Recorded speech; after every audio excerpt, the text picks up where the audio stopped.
Hi, my name is Shan Swanson and I'm part of Maldon Harriers Athletics Club.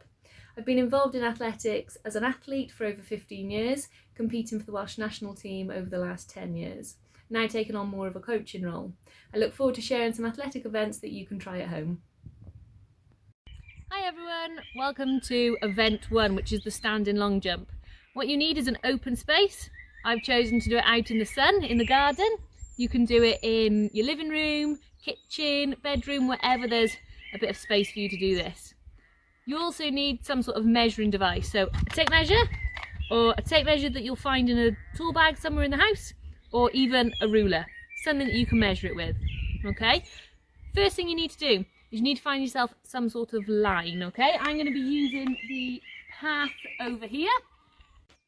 Okay, so you need to step up to wherever your marker or wherever you've decided your line is and get ready for your jump, okay? If you don't have a long tape measure that you can put along the side of where you're going to jump, just put something to the side that you can grab as a marker. So, feet shoulder width apart. What you're going to do, you're going to bend at the legs, swing your arms, and you're going to jump at a 45-degree angle as far as you can.